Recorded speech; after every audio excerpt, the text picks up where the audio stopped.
गिरिडीह प्रखंड और नगर की आवश्यक बैठक बुधवार को संगम गार्डन होटल में आयोजित हुई, जिसमें गिरिडीह प्रखंड कमेटी का गठन किया गया। सर्वसम्मति से राजेश राज को प्रखंड अध्यक्ष और मोहम्मद शरीफ अंसारी को प्रखंड महासचिव नियुक्त किया गया, जबकि मनोज सिंह और लावण्या मंडल को संरक्षक की जिम्मेदारी दी गई। बैठक में जिला अध्यक्ष राजेश कुमार बंसल ने कहा कि झारखंड सरकार पर विगत 8 माह का कमीशन बकाया है। वहीं बैकलॉग सहित करीब 7 माह का कमीशन और 18 माह का चावल, चना, दाल व नमक का कमीशन भी अब तक नहीं मिला है। उन्होंने आरोप लगाया कि भारत सरकार के पेपरलेस आदेश के बावजूद राज्य सरकार ने कोई निर्देश जारी नहीं किया है। साथ ही खाद्य सुरक्षा अधिनियम से जुड़ा अनुज्ञप्ति हस्तांतरण का नोटिफिकेशन भी लंबित है। चेतावनी देते हुए कहा गया कि यदि बकाया राशि और मांगे पूरी नहीं की गई तो राज्य के 25,000 जन वितरण विक्रेता हड़ताल करने को मजबूर होंगे। बैठक में मनोज सिंह, अजय पांडे, नारायण पांडे, अमित कुमार, बैजनाथ वर्मा, सुबोध, चेतन दास, विद्या देवी सहित 200 से अधिक जन वितरण विक्रेता उपस्थित रहे।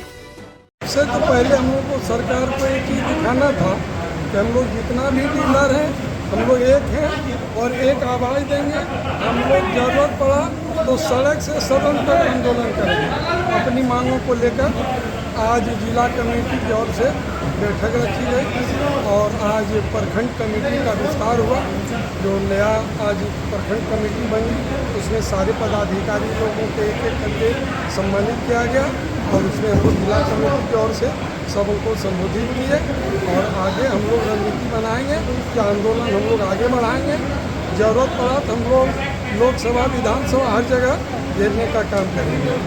All India fair price of dealer association की एक बैठक हमारे जिला अध्यक्ष श्री राजेश बंसल जी की अध्यक्षता में हुई, जिसमें मुख्य रूप से गिरिडीह प्रखंड का प्रखंड स्तरीय चुनाव करना था, जो सर्वसम्मति से चुनाव करके यहाँ प्रखंड कमेटी गठन कर लिया गया।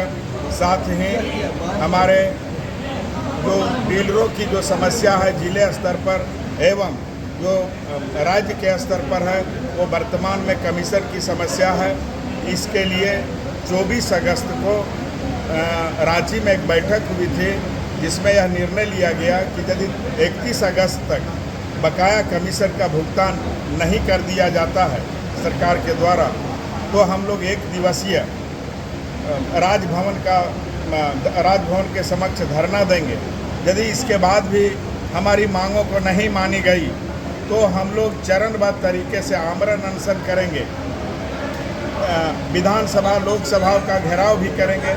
जो हमारा संगठन के द्वारा निर्णय लिया जाएगा मैं सरकार का विरोध करूंगा और हम अपनी मांगों को हमारी जो मांगे हैं वो हमारी मांगे जिस तरह से सरकार ने कर दी है कि अब हमें 1 रुपया और 1.5 रुपया पर कर दिया है, आगे मांगे जो है वो ना मांग सके, इसके लिए बराबर हम लोगों का बैकलॉग करके आज 2023 से ही कमीशन की राशि बकाया 3 महीना बैकलॉग कर दिया जाता है। जो आज तक हम लोगों का लगभग 18 से 19 महीना NAFSA का बकाया है। किसी प्रखंड में 18 महीना, किसी प्रखंड में 17 महीना, इस तरह से बकाया राशि है। तो यदि हम लोगों का 31 अगस्त तक भुगतान नहीं किया गया तो चरणबद्ध तरीके से हम लोग आंदोलन करेंगे और संवैधानिक व्यवस्था के तहत हम लोग आंदोलन करेंगे। यही हमारी आज का जो है वो प्रमुख बैठक में ये प्रमुख निर्णय लिया गया।